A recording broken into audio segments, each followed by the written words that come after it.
Everyone, welcome to the finale of DSP versus the Internet, episode 36 for October 22nd, 2023. It is time for our final videos. It is time for E.T. as a horror movie. Let's see how E.T. would play as a horror movie. Let's find out. Here we go.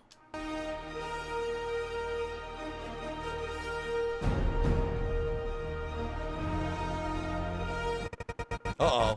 Uh-oh. Uh-oh. It's chopping up on purpose to scare you, huh? Yeah, look.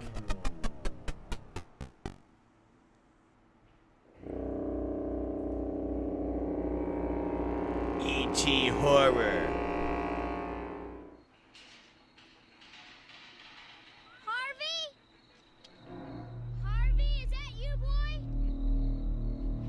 It's me! You caught me, you caught me! Here it comes!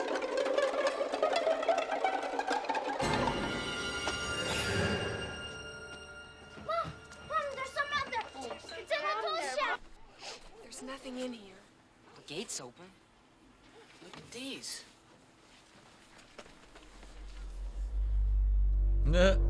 It's a demon! It's the Chupacabra! Okay, party's over. Everybody back inside. You're out.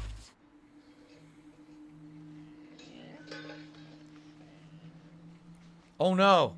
It's Alf, and he eats cats. That's his food source. So keep your pets safe and indoors. Oh my god, look at this hideous freak. Remember the goblin? You're so lame, Elliot. And Michael, he came back. Came back? No, YouTube hasn't flagged anything in this. I've been okay watching it, surprisingly. I'll keep my eyes peeled, though, but we seem okay. Maybe it was edited well enough that YouTube doesn't catch it in the algorithm. Wait, what is it? I don't know. Something scary. This is basically every suspenseful... Oh, that's it! That's it! We gotta go. We gotta cut. We gotta skip. Okay, that was it. So how far did we get in there? Like 90 seconds, a minute? That's it. Oh, well. I gave it a shot. It didn't work, though. Wait a minute. This isn't even... I don't even think this is in the playlist. I'm serious. This isn't even in the playlist. We're in a playlist watching videos from people submitted. This video is not even in the fucking playlist. This is how broken the YouTube app is. It went from that video to a video not even in the playlist. Yeah, this is not even part of what people submitted. This is so ridiculous how bad YouTube is, man. Alright, hold on. Apparently I gotta reselect the video again. This is so stupid.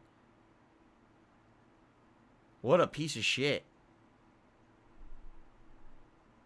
Yeah, it just won't work at all. I'm gonna try closing the entire app and resyncing the entire app at this point, because it won't even work at all. This is ridiculous.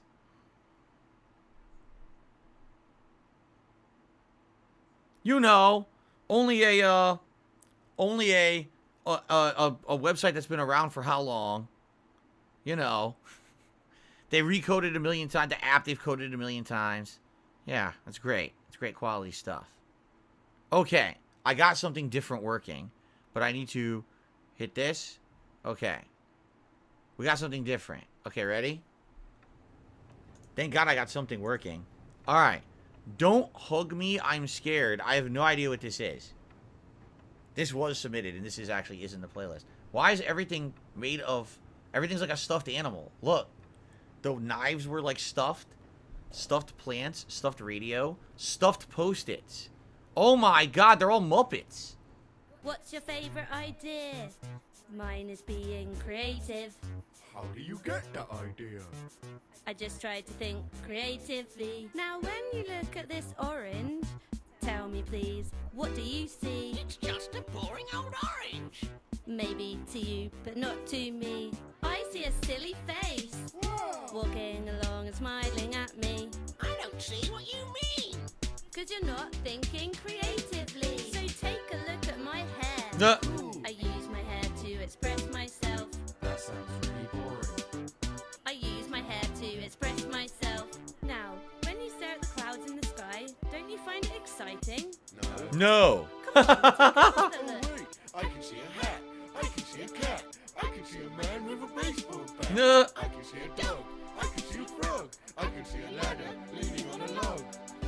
getting the hang of it now. It's like a rap. To have a good time. I might paint a picture of a clown. Whoa there, friend, you might need to slow down.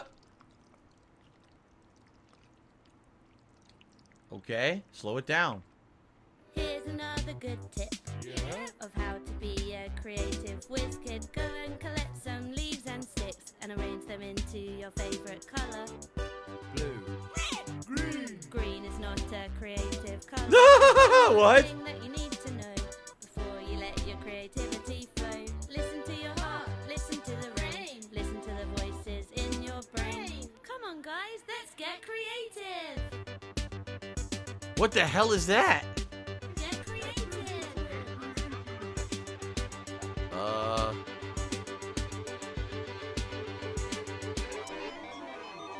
What the hell?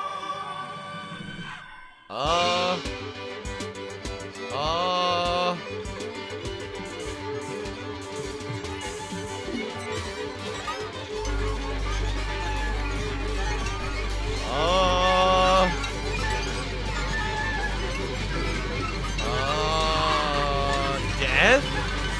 What is going on? It became horror. Now let's all agree to never be creative again. Ah! That's it? That ends there. What the hell? That was it. That was 76 million views. 76 million views on that from over 12 years ago. I mean, obviously, it was meant to be like an abstract thing. It starts off like it looks like it's a kid's show, and then it just gets weirder and weirder. What on earth? Anyway, let's see what's next. I'm just going to try to go forward on the playlist and see if it works or not. I don't know if it's going to work. We just fucking watched this. A beloved classic and one of the best Resident Evil games to date, Resident Evil 4, a game that spans multiple generations and numerous consoles, considered by many one of the best games ever made in fact. But the beloved horror game had a deep history of constantly changing, this leading it to have 4 prior builds before coming to what we know. Wow. 2 of which even spun off into their own games, and all leading into drama around a failed GameCube exclusivity deal. A phase that sets it so far apart from the final game that many even call it Resident Evil 3.5. And so, in this 2-part special, we shall look back on the history and beta unused content of Resident Evil 4. Well, I don't think we're going to watch this whole thing. But I do know that they had a weird exclusivity deal with GameCube. That Resident Evil 4 at first was a GameCube exclusive, but it didn't sell that well, so then they made it cross-platform after.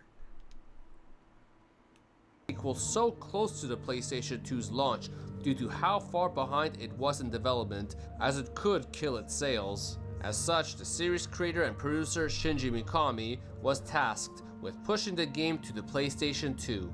Hideki Kamiya, who was the director of this alternate sequel and also the director of Resident Evil 2, followed suit with this push to the next generation hardware. However, instead of continuing the same story, it was scrapped altogether as Hideki Kamiya wished to start over with the idea of utilizing the PlayStation 2's hardware for the story of this Resident Evil 3 game. But with this game restarting development as of mid-1998, it would mean that it could take a while for a main entry to hit the market. As a result, Capcom instead rebranded Resident Evil 1.9 as Resident Evil 3 Nemesis. As I said, Resident Evil 3 is not really Resident Evil 3. It was supposed to be a spin-off title, and that's why it plays so similar to 1 and 2, but it almost feels like an unfinished game. It has like elements that don't feel right, and it feels like there's parts that don't make sense because it's not even a finished game. They knew they weren't going to get a game out for Resident Evil 3 before the end of the PS1's life cycle, so they pushed this one out and said it was when it wasn't. And so the I hated it, by the way. I've played all the classics. 3 is the worst, in my opinion. It has weird instant death barrels. It's got parts that are just really badly done. No ink ribbons for an extended period of time. It's fucking Resident Evil. Can I save my game? No. Like, fuck this. Of Hideki Kamiya was now officially going to be called Resident Evil 4. The new Resident Evil 4 was officially announced to exist to the public by Shinji Mikami in December of 1999, along with its development for the PlayStation 2. The team started to plan out the potential of this new game, with Code Veronica's story already somewhat exploring the inner workings of the Umbrella Corporation, the company that had plagued the cast in the series up to then. An idea was being made to further expand on it by directly tackling the family that runs the company, the Spencers. The story was being penned by Noboru Sugimura, who wrote the critically acclaimed Resident Evil 2, and it featured a story that involved the protagonist Tony Redgraves, a police officer who was seemingly an invincible man with superhuman strength and intellect, all of which was attained due to the progenitor virus by Umbrella's biotechnology, a virus believed to be millions, if not billions of years old. The story would involve Tony uncovering the mysteries of his character that would lead him to a little Malay different Island, from Resident Evil 4, the doesn't home it? of the Umbrella facility. This would eventually lead into the revelation of Tony being the son of Oswald E. Spencer, the founder of Umbrella, as well as a plotline featuring Tony's twin brother, Paul Redgraves. The major catch for all this, however, was that Hideki Kamiya wanted Tony and the game to be a cool and stylish action game instead. The departure went as far as to get rid of the fixed camera angles and the pre-rendered backgrounds that the series had been known for, as it just would not look cool enough for Tony Redgraves on screen. In fact, he was designed to have a strong appearance dressed in red and black and employed a heroic look with his trench coat. Top that off with not only wielding regular firearms, but also demonic weapons. It's so interesting to see the history of games like this.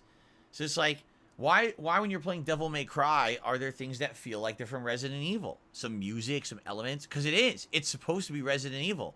They started making the game as a Resident Evil and then decided, oh shit, this ain't gonna work. We gotta change it and make it its own thing, and then go in a different direction with Resident Evil. I mean, I honestly think this would not have done well if you had made this Resident Evil. It's not Resident Evil. People want a certain thing when they think of survival horror, right? So, and how weird is it that they kept veering from that classic Resident Evil formula? So then 4 and 5 and 6 became third-person action games. Then they went back to the Resident Evil formula again for 7 and 8, right? It's so weird how they keep changing Resident Evil and then going back. All in an attempt to make the player feel even cooler when wielding them against the enemy. For inspiration, the team visited Europe to study Gothic architecture through Spain, England, and Welsh castles. That's funny. All in order to build the maps of the game. To build the maps Of course, that the literally team have soon nothing to took do with notice of Resident how Evil, much so of they a wasted their departure This time. was from regular Resident Evil convention. This even included series producer Shinji Mikami, who felt it had strayed too far off course from being a survival horror game. Yeah, it's not. Eventually, Mikami convinced the staff and Hideki Kamiya to make this into a brand new franchise instead. And so this version of Resident Evil 4 was now rebranded as Devil May Cry. With the game now being its own series, Tony Redgraves became Dante, who is now written as a half-demon and was incredibly strong and invincible due to his demonic powers. And seemingly, Paul Redgraves became Virgil, or in this case, Nilo Angelo. The rest of the cast stayed the same, save for some redesigns, especially the female lead Trish, who had many designs from rather refined to something a lot closer to the final DMC design. Meanwhile, Dante's parents and any plots around the Umbrella Corporation were written out entirely for a more demonic story about the Sons of Sparta. With that, many of the enemies that did appear in the build also did appear in Devil May Cry, but prior to that, they had many ties to the Resident Evil mythos too, such as the Blades, which were to be a hunter variant. Wow. This cut G-Crow, that was to be a G-virus infected crow. And the undead humans, as with series tradition, except even more monstrous. Many of the others were cut altogether. And so, with Resident Evil 4 becoming Devil May Cry, development had to restart again in 2001, this time with designer Hiroshi Shibata taking the director chair. Despite Sugimura's story becoming Devil May Cry, he was brought back to write the story of Resident Evil 4 again, and this time, one that was much more in line with previous entries. However, Sugimura kept a lot of the major plot points from that take, including the Spencer Castle and the progenitor virus. The protagonist this time being the return of the Resident Evil 2 protagonist, Leon S. Okay. I think that's good enough. Like, we kind of see now what happened, that Resident Evil 4 was actually supposed to be Devil May Cry, then they changed it, and, you know, that's interesting. I like the little bit of lore that you hear about this stuff. But again, that's why Devil May Cry has elements in it that look like Resident Evil. It makes sense, right? All right, what's next? We already did this. We already did this. 50 amazing facts to blow your mind. Maybe we'll watch a few of them. 50 amazing and then we'll skip ahead. facts to blow your mind. We'll watch a few of these. Creepy edition.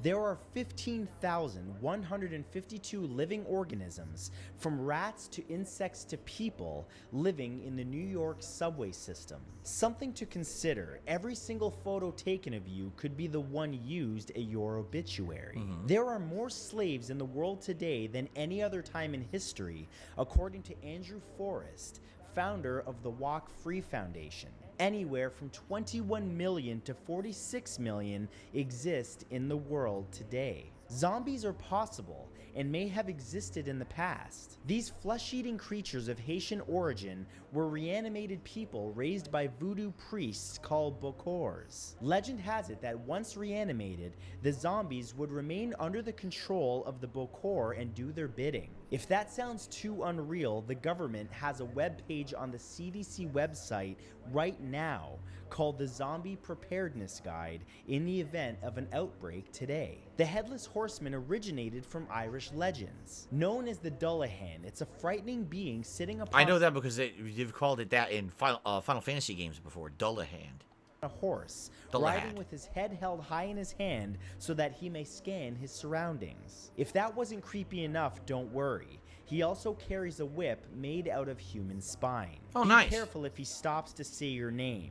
You'll die instantly. The legend of Bloody Mary and the practice of summoning her by repeating her name in front of a mirror in a dark room with a lit candle has very real origins. It's believed to be based on Elizabeth Bathory, also known as the Queen of Blood, who was convicted for murdering hundreds so that she could bathe in their blood. Oh, Every nice. square inch of the human body has approximately 32 million bacteria on it. This means that there's an unfathomable amount of bacteria covering your entire body every minute of every day. Yummy. An estimated 6 million people in the United States, or 1 in every 50 of us, is walking around with a brain aneurysm. It just hasn't ruptured yet. In fact, a brain aneurysm ruptures every 18 minutes. That means for you, it could potentially happen any moment. The octopus is an All right, these are boring. I'm sorry, these facts are boring. Let's look at the next video. Halloween is the perfect time to indulge in sweet treats, but not all Halloween candy is created equal. We've ranked the most popular Halloween candy from worst to first. From candy corn to Jolly Ranchers, learn which sweets trick-or-treaters will be in search of this Halloween. From 3 years ago? I mean, this is just an arbitrary ranking. Let's see if you guys agree with some of these, if you think they're good or not. They're going to do the worst candies possible first, so let's see what they think are terrible. It's official. Candy corn is actually the worst Halloween candy. The fact that candy corn hits the mainstream every year Really? when Halloween rolls around is so very confusing. It seems like nobody really likes this candy. The few who claim to like it are likely just clinging onto fond Halloween I've had it, and it's like waxy, right? But sweet. It's a waxy, sweet flavor. Does anyone like it? I don't like it at all, but I don't see why everyone would hate it. Then again, why is it come around every single year on Halloween? Why do you see it in stores and stuff, right? You like it when you mix it with dry roasted peanuts? Oh, yeah? Robbie says, I like it a lot. A lot of people say they hate it because it's cheap. Oh, is that true? Is it like really inexpensive candy? It's just condensed sugar, is it not? Sugar and food coloring? I think that's what it is. And a waxy consistency. memories from their childhood. Everything about candy corn is terrible. It has a gross, waxy texture that causes you to gag unless you're prepared. If you power through the putrid texture, the flavor does you no favors. There's nothing fancy about it. It basically resembles a combination of candle wax and corn syrup. If candy corn is so disgusting, how come more than 9 billion kernels of this candy are produced every year? The only explanation is that it's just a collective bad habit at this point. Perhaps the orange, yellow, and white on the candy corn convinces people that this is the quintessential candy of autumn, and specifically Halloween. However, this Halloween, do yourself a favor and refuse all pieces of the sweet tricolored earwax. Yo, this is like the most opinionated video I've ever heard. Do yourself a favor. Fuck this candy corn. Smash it into paste. Throw it down the fucking the sink. What? It's a very opinionated video. Holy crap. If candy corn is the only treat available, demand a trick Those instead. pumpkins taste the same, right? Double Those Bubble candy is such pumpkins. a bad Halloween candy that it's legitimately neck and neck with candy wait a corn minute. for this ranking's bottom spot. Bubblegum? First of all, the flavor of this bubblegum is so slight that it's completely forgettable. You can Why would... Wait a minute. This is Halloween. You're supposed to be handing out candy. Why would you hand out gum? Why would you hand out gum? That's stupid. Why would you hand out gum? Don't hand out gum for Halloween. Hand out candy the kids can eat, stupid. Right? piece of pale rubber in your mouth. Spit out this bubblegum and just say no from now on. Butterfinger is the type of treat that you love when you're little, but then you like less and less as you age. Huh? By the time you're an adult, it's possible that you go out of your way to avoid eating this candy bar. Really? If you haven't eaten a Butterfinger in a while, do yourself a favor and keep it that way. Yo, this is the most fucking opinionated video ever. I can't believe we have a countdown where they're acting like this. Oh, keep it that way. Don't eat it. That's disgusting swill. You would never want to put that in your mouth. It's like eating a fucking dog turd right off the ground. What? Why are they saying that? That's hilarious. Yo. Yeah, here's the thing. I'll actually agree with this countdown that when I was a kid, I liked Butterfinger a lot. You know what it was in the 1990s? Butterfinger had a crossover promotional event with The Simpsons. When The Simpsons cartoon was really at its peak of popularity, you had, Bart Simpson on TV. Nobody better lay a finger on my Butterfinger. And then Homer would always try to get the Butterfinger from him, right? But I liked Butterfinger. I haven't had one in ages. Mostly it's because as I get older, your teeth actually become more sensitive to sugar. So it's the same reason I don't drink soda and I don't eat a lot of candy in general. Butterfinger is very sweet, condensed, flavor. You know what's weird about it though? Everyone always says, "Oh, it's peanut butter with chocolate." No, it's not. It does not taste like peanut butter. Butterfinger does not taste like peanut butter at all. It's like this brittle candy that tastes good. I like the flavor of it. But it never once when I had a Butterfinger did I bite into it and think, peanut butter, right? It doesn't taste like that. It's still good, though. I think it tastes fine, right? If you think you would enjoy it, you should know that Butterfinger changed the recipe in 2019. And plenty of people would tell you that change was for the worst. When it comes to overrated Halloween candy, Hershey's Kisses are at the front of that line. When you're presented with a kiss, you'll probably be receptive, but by the end of the experience, you'll wonder why you went through with it. What? Unwrapping Hershey's Kisses isn't always the simplest of tasks, especially when you're multitasking. Ending up with a bit of chocolate under one of your nails is a common misstep. What are they saying? Hershey Kisses are bad now? What's wrong with a Hershey Kiss? Yo, it's a little bit of milk chocolate. You can unwrap it. You get a tiny little wrapper ball piece of foil. You can throw it out easily. What's wrong with a Hershey Kiss? What I like about Hershey Kiss is you can smell the chocolate, right? You can pick a handful of it, like, you can smell the chocolate through the wrapper. There's nothing wrong with Hershey Kisses at all. I love Hershey Kisses. Fuck you. Once you have the wrapper open and you've introduced the kiss to your lips, your taste buds will be underwhelmed. Hershey's Kisses aren't terrible, but this waxy version of chocolate isn't anything special either. The one word that It's literally Hershey's chocolate. So I guess they just don't like Hershey's chocolate. Because it's just pure milk chocolate from Hershey's. There's nothing waxy about it. What a bunch of assholes. describes Swedish Fish is meh.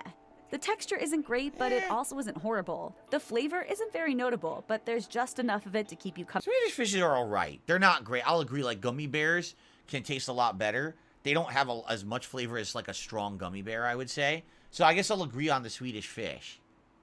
Tootsie Pop? What's that? Makes the most sense is that Swedish Fish just tastes like the color red. Tootsie Pops are another mediocre Halloween candy. Once you've finished eating one of these lollipops, you will realize it may not be worth all the effort. Invented all the way back in 1931, Tootsie Pops really became famous after their iconic commercial was released in 1970. In the commercial, a kid goes around to different animals to see if any animal knows how many licks it takes to get to the Tootsie Roll in the middle of the lollipop. Classic. I see None of this the a million animals know times the when I was a answer kid. or have the patience to find out. Fast forward 50 years and the sentiment remains the same. While a Tootsie Pop has a decent taste and the Tootsie Roll in the middle also tastes okay, nothing about this treat makes it worth wasting time on. Just like Mr. Owl, we all eventually just bite into the lollipop just to get it over with and get on to better tasty candy. I actually disagree. I actually think that the flavor of a Tootsie Pop is pretty good. I think that the actual coating, the flavor of the lollipop portion actually taste pretty good compared to other lollipops. I actually always liked the flavor of the Tootsie Pop. It's weird having that weird Tootsie Roll in the middle, admittedly. I've had them when I was a kid. I haven't had one since I was a kid. I think they're okay. They're not great. They're okay. Whether you'll be satisfied by a Milky Way candy bar What? on Halloween depends on one thing, the size of the bar. If it's a mini Milky Way, you're doomed to be left unsatisfied. When a Milky Way is miniaturized, the chocolate, nougat, and caramel will essentially evaporate in your mouth after a bite or two. Before your taste buds can even attempt to enjoy it, the candy bar will already have disappeared. Conversely, if you get a Milky Way that is the original size, that thing will have enough heft to it that you can fully enjoy it as you savor each bite. Sadly, on Halloween, you're more likely to get the mini version than the original.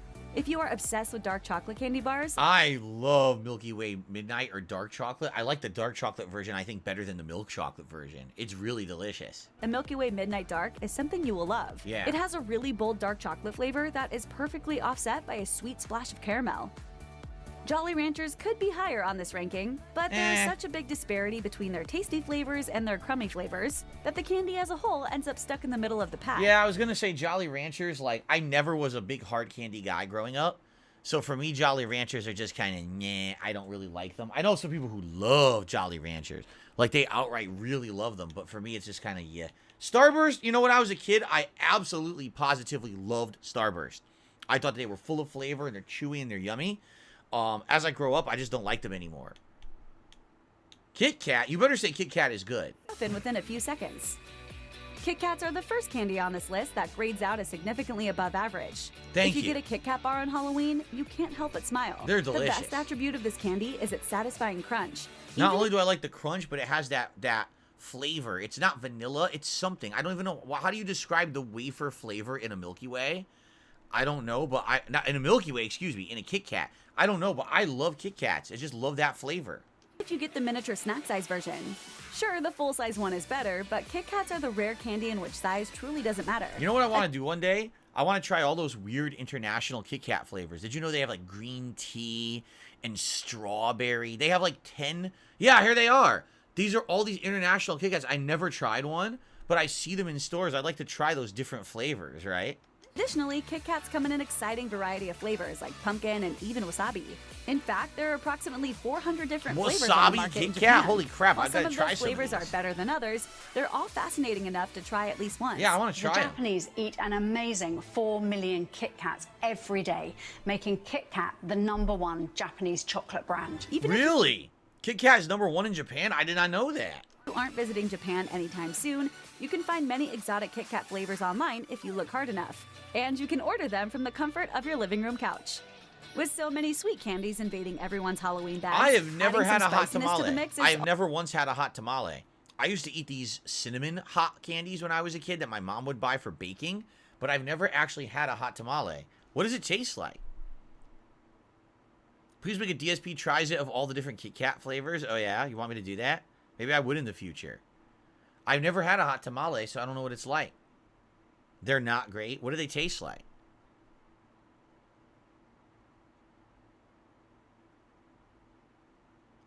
I don't know. I should go to Japan. They have vending machines with all different Kit Kats. I'm sure they do. Has only 7 calories, you can eat a handful without an ounce of regret. When you're finished, you can switch back They to taste something like more medicine. sweet. Holy shit. The classic goodness you feel when you're eating M&Ms is palpable. M&Ms are great. There's just something even though I don't know, like M&Ms, I still like them to this day. Even though I don't crave them, I still, if I have a bag of M&Ms, I start eating them. I can't stop, right? And I like that M&Ms have so many different flavors. Like I like peanut M&Ms. I like peanut butter M&Ms. I like the M&Ms that have the crunchiness in them. I love all M&Ms are great. They taste like Fireball whiskey without the benefit of getting drunk. Oh, so it's like a spicy cinnamon. So maybe I have had candies that taste like hot tamales, but they weren't called hot tamales then. Okay. To 1985. You know, instead of again, I'm being not a big spicy like fan. hot tamale- I've almost never had Sour Patch Kids in my life. I know a lot of people love these. I've almost never had them.